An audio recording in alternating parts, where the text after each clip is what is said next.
Hi, I'm Neil Beck. I was a Perth doctor in Australia for 53 years. I had 500,000 consultations, home and hospital visits, helped 800 babies into the world, and did many tonsillectomies, appendectomies and vasectomies, and helped to mend broken bones, broken families and broken hearts. The conclusion I came to was that the 7 most important things in life were, first of all, mental health. If you are mentally healthy, you can eventually get everything else that you need. If you have got mental health problems, there may be things that you'll never get. The second most important thing was good relationships. Good relationships, so important. Bad relationships, such a problem. The third important thing was to have high endorphins chemistry. Endorphins are over 20 chemicals in our brain that are endogenous types of morphine. Endorphins, endogenous morphines. They help to relieve pain and to stop distress. The fourth important thing was to have a strong immune system. Our immune system is cells, antibodies and chemicals in every part of us that fight infections, allergies, inflammation, autoimmune diseases and cancers. And the immune system is mainly managed by endorphins, so that makes endorphins even more important. The fifth important thing was to have a good home. It's so much difference between having a good home and not having a good home or being homeless. The sixth important thing was a good education, which of course depended very much on good mental health. And the seventh most important thing was a good job. A job where you were safe, paid well enough to support you with a good standard of living, and which you found interesting and satisfying.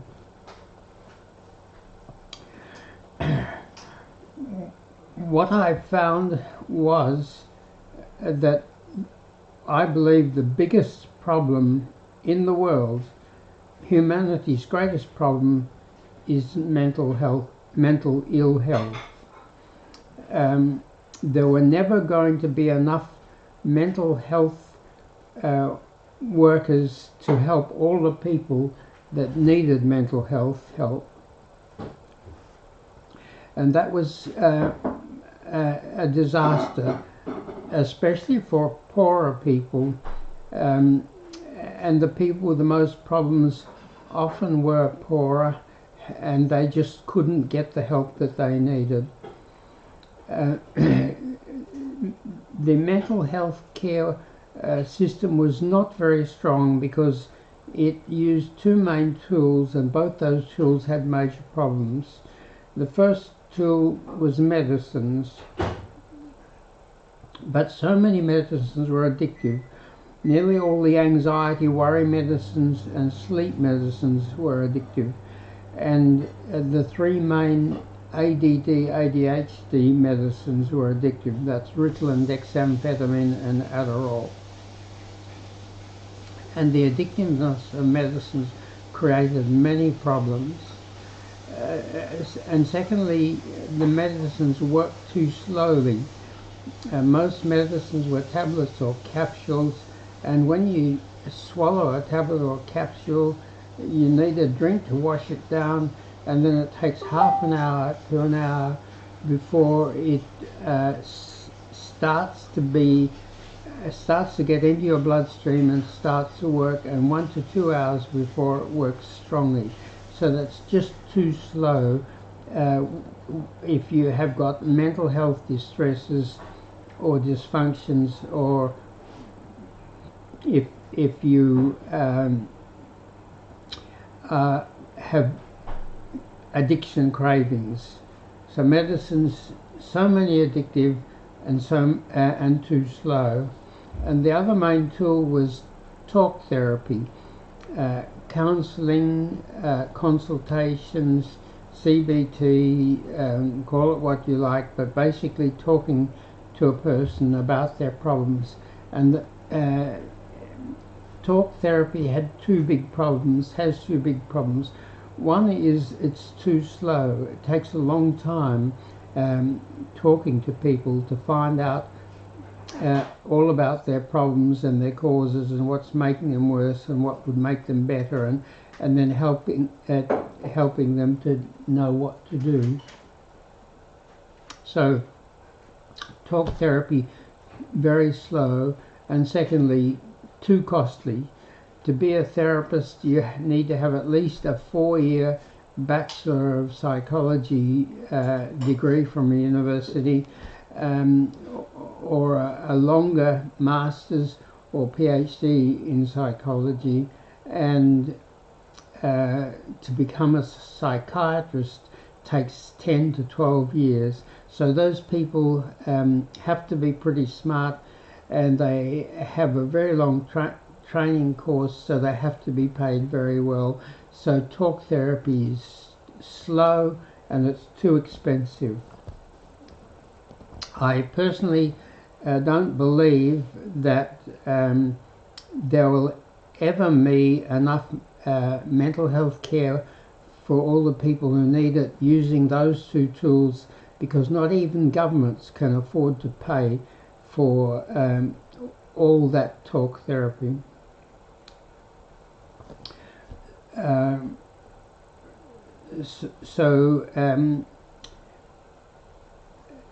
In addition to that,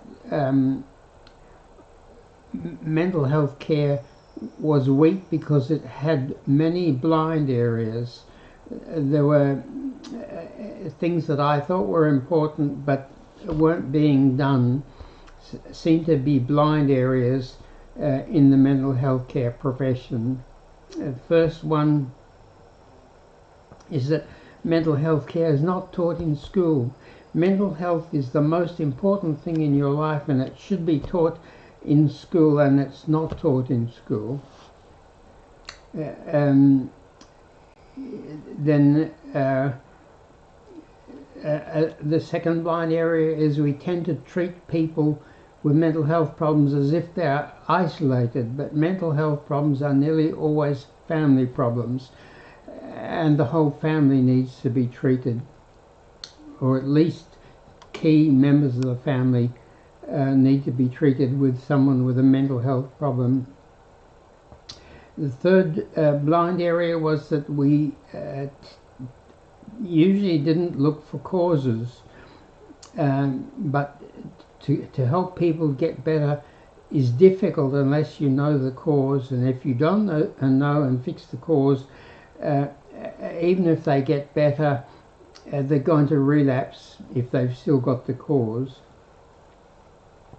And mental health and addiction problems should be treated as emergencies.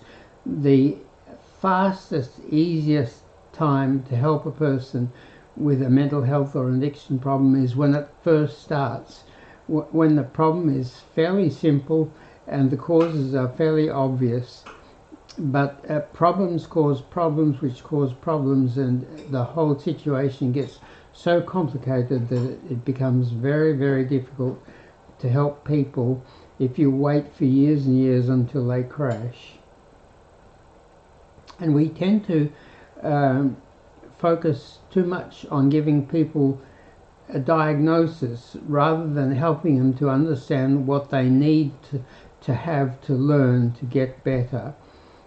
It's probably good to know that you've got this or you've got that or you've got something else, but that alone, just giving them a name, a badge, is not as important as teaching people what they need. If someone's got ADD, ADHD, it's probably good that they know that they've got that diagnosis, but what they really need to know is that they need to learn to focus and concentrate much better, and they need to be learn to be less impulsive and make less snap decisions, which so often turn out to be wrong. Another blind area is that we don't teach people mental health, self-help. People need to be taught how to help themselves. That's what we do in many other fields, but in mental health, people tend to get told what to do rather than taught how to help themselves.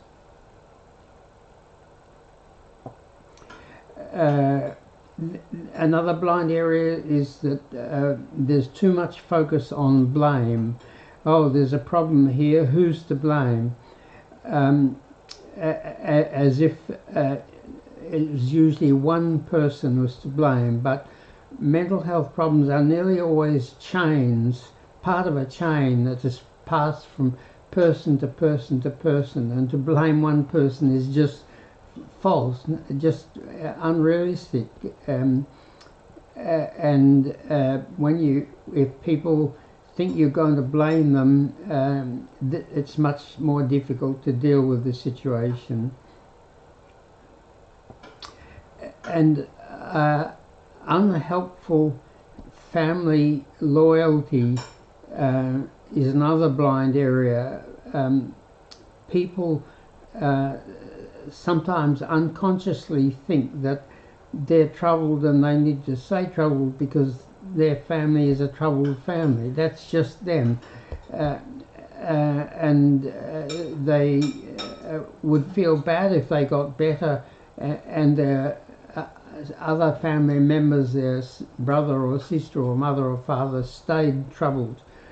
But everybody should get happy and healthy. So if you're troubled, don't stay troubled to be loyal to your family. Get happy and healthy and share everything that helps you with troubled members of your family, so the whole family gets better, it's much easier to get better when the whole family gets better. So what I concluded was that we needed to have better mental health tools. We have tools for everything today. Everything that needs to be done, there's good tools to do it with. Tools help us to do things more quickly, more easily, more conveniently, in a lower cost way. And for the greatest problem that humans have, which is mental ill health, there needs to be very good tools. And over a 22-year period, I have developed, not quite finished, developing 10 tools.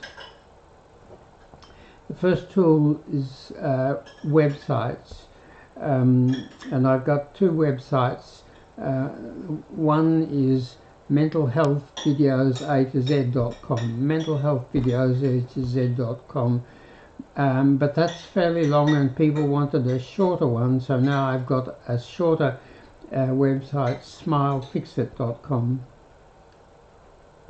And smilefixit.com has got everything on 1.5 pages, and there are links you can tap to get whatever is important for you, but you don't have to wade through a lot of wordy stuff that doesn't apply to you. You just tap on the links.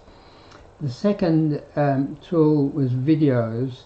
There's no faster, more convenient, better, quicker, easier, lower cost way to understand a mental health problem than to watch a video on it.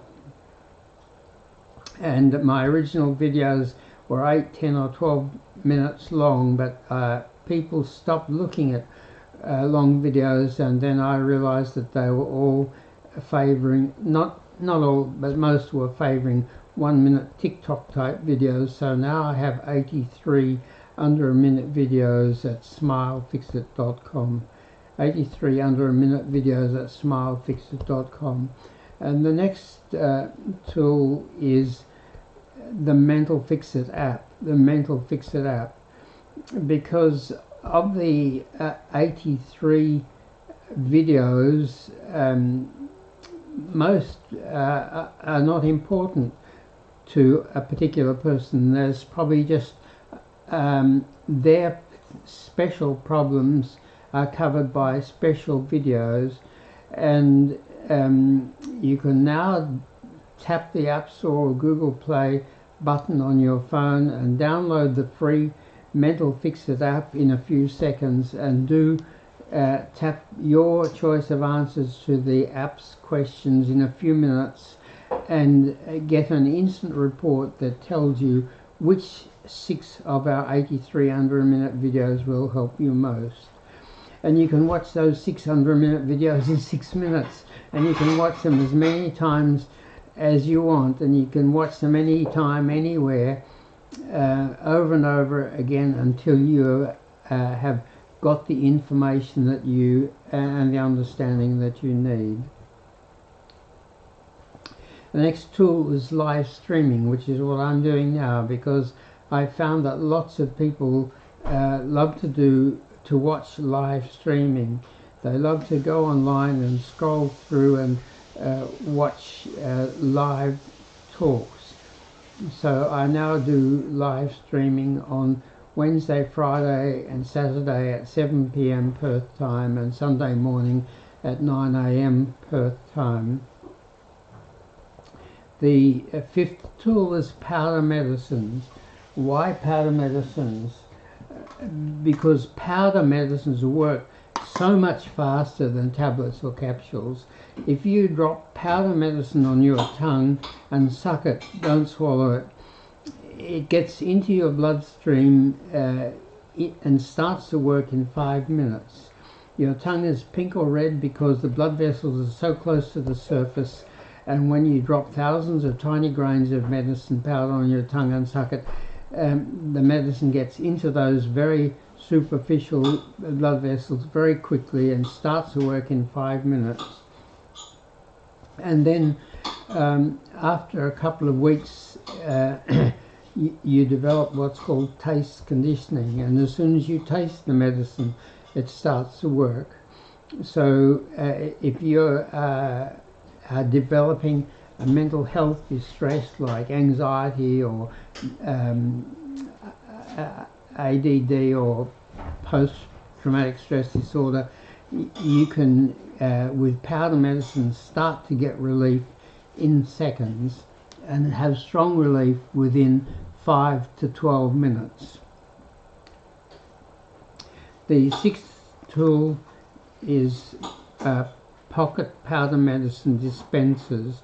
I designed and had these dispensers made so people can have their medicine, powder medicine, in their pocket, and anytime, anywhere, in seconds they can whiz it out and drop the powder on their tongue.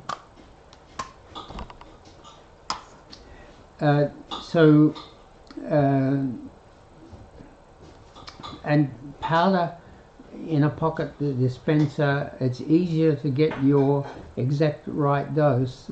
If you don't get enough medicine, it doesn't work properly. If you get too much, you get side effects.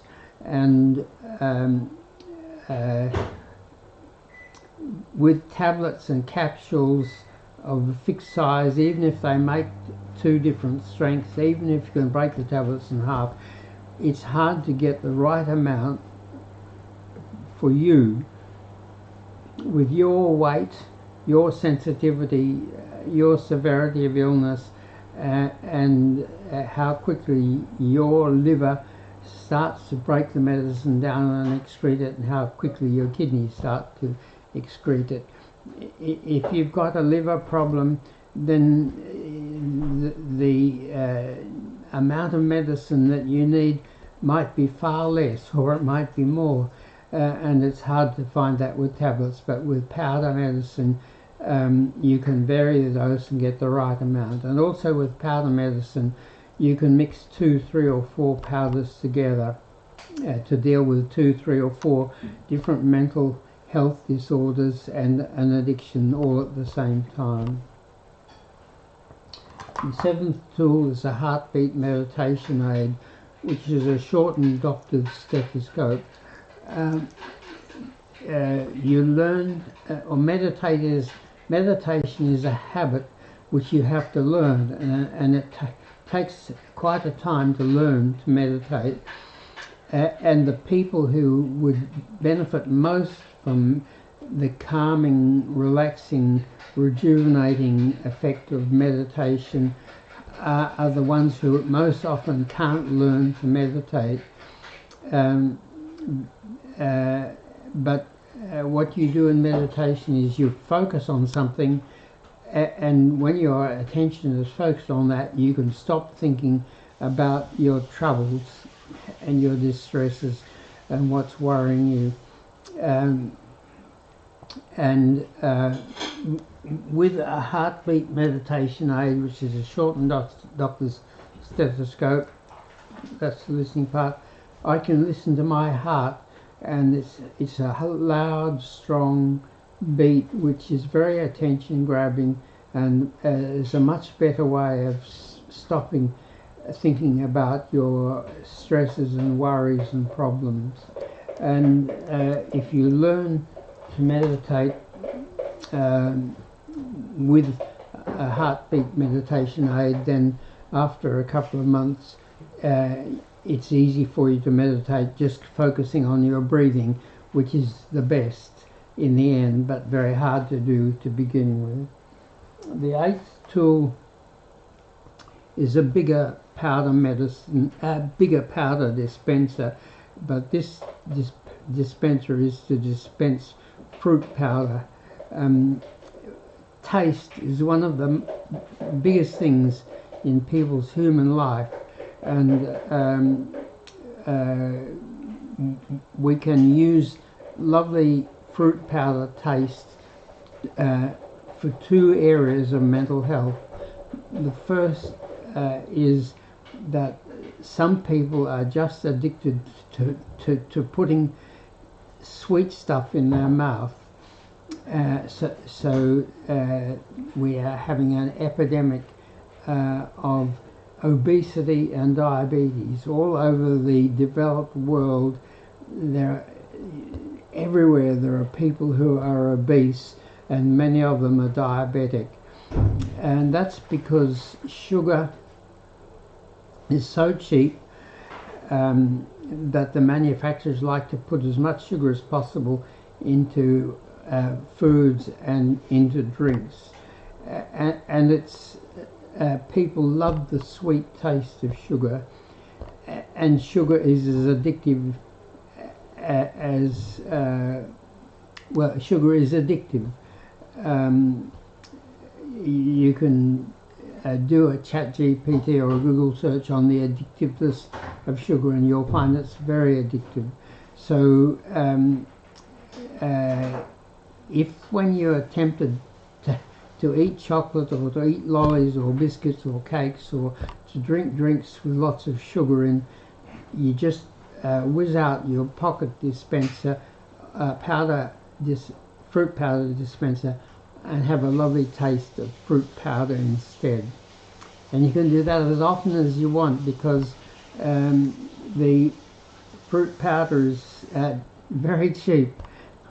A block of chocolate costs you $5, but a lovely taste of fruit powder is a few cents, and you can do that as often as you like. And it's got just a tiny amount of fructose, which is fruit sugar, which is not addictive like cane sugar is. And you can use taste to help you make new habits and to break old habits. Our brain is so busy that it can't do everything consciously. It has to turn a lot of things into automatic habits that just happen without any attention from our conscious attention from our brain. 60 to 65% of our life, including sleep, is habits, automatic unconscious habits. But to develop a habit, what you have to do is do it over and over and over again, so that the underlying triggers and the underlying electrical messages in your nerves and chemical messages in your blood become stronger and stronger until they're automatic, and then it's a habit. And a lot of habits that we want to make are not that nice, and a little bit of a hassle or a chore. But if every time you think about doing the new habit you have a lovely taste, or every time you do it you have a lovely taste of fruit powder, it becomes much easier to do it more often, and it becomes a habit much sooner. So the habit might be exercise, it might be learning to play a musical instrument, it might be learning a foreign language, it might be learning mathematics or physics or chemistry, or doing some particular work that you need to turn into a habit. It's not very nice, but you can make it much easier by having a lovely taste with fruit powder like that. The other thing is you can break bad habits. Some habits which for some reason, good or bad, we started and did often enough for them to become habits, become a problem, and we need to break those habits. The habits can be anything from smoking tobacco to drinking alcohol to getting angry or arguing, and what you have to do to break a habit is to weaken its triggers and its underlying electrical messages in your nerves and chemical messages in your blood, and you weaken triggers and messages by delaying the habit and doing less of it. So when you think of doing the habit or start to do the habit, you just suddenly stop and have a lovely fruit powder taste instead, and you focus on the fruit powder taste and try not to think about doing the habit, and you have a few tastes and you manage to put the habit off for 15 or 20 minutes, and that weakens the habit a little bit. And then when it's a little bit weaker, next time you can delay it a little bit longer, and you can do a bit less of it. If it's eating too much ice cream, you eat a quarter less, and your chemistry, your natural chemistry, comes back more and more to normal, because many bad habits distort or twist our chemistry, and as we reduce the habit our chemistry becomes more normal and stronger, and that makes it easier for you to delay the habit and do less of it. The ninth tool, which is still in the pipeline, not yet available, is phone treasure. Phone treasure. We're developing a package of things that you can have on your phone that you love looking at or listening to, because you've always got your phone in your pocket, and if you need a bit of a lift, you whiz your phone out and look at the lovely pictures, your children, your grandchildren, your cat, your dog, your garden, your new car, your girlfriend, whatever. You have treasure on your phone that you can look at that gives you a lift, or that helps you to delay a bad habit. Or you have treasure on your phone that you could listen to, music, or someone talking, something that you love listening to. So you have phone treasure, which at any time you can use to give yourself a lift, or you can use to strengthen a habit, or you can use to weaken a habit. And the 10th tool is what I call Scroll Plus. What I just think is that the only way that there's ever going to be enough mental health care for all the people that need mental health care is for it to come through things that people love and have and readily and know what to do with. And phones is number one. Phones, most or a lot of mental health care has got to come through phones. And secondly, it has to come through videos, and they need to be under a minute videos.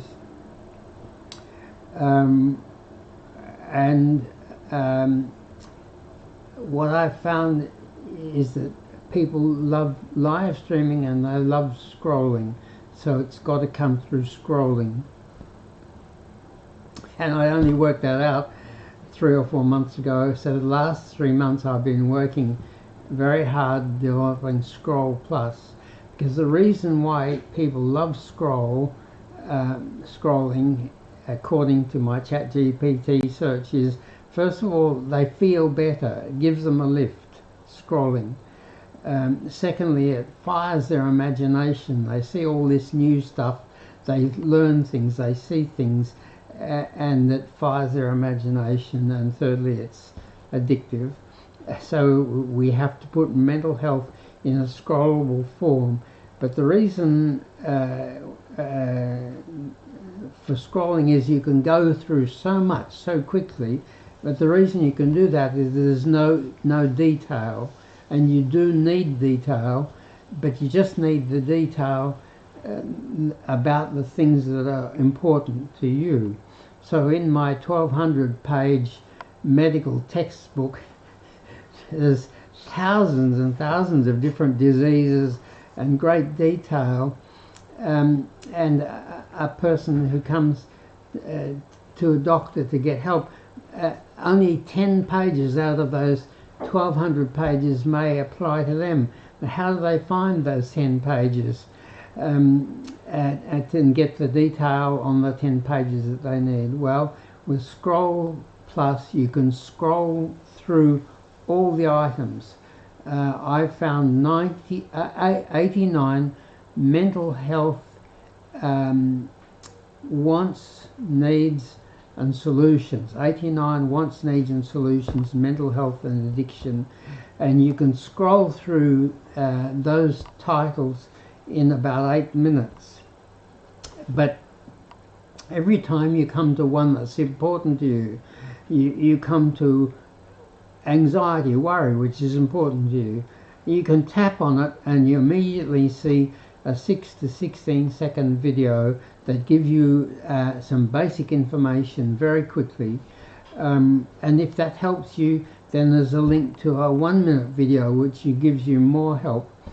And if you want, you can then go to the Mental Fix It app, and the Mental Fix It app tells you the 6 videos on your particular problems that will help you most. So Scroll Plus and enables you to go through every aspect of mental health and addiction very quickly, find just the items that are important to you, which is usually 5 or 8 or 10, but not 89, and then you can instantly tap on the items of interest to you and see an immediate short video, very short video, and if that helps you, then you can see a longer video, and then you get more help, more detail about what's important to you. Well, there you are. I have to go now, so please send me any comments, questions or criticisms through the platform you watch the live streaming on, or email me. The email address is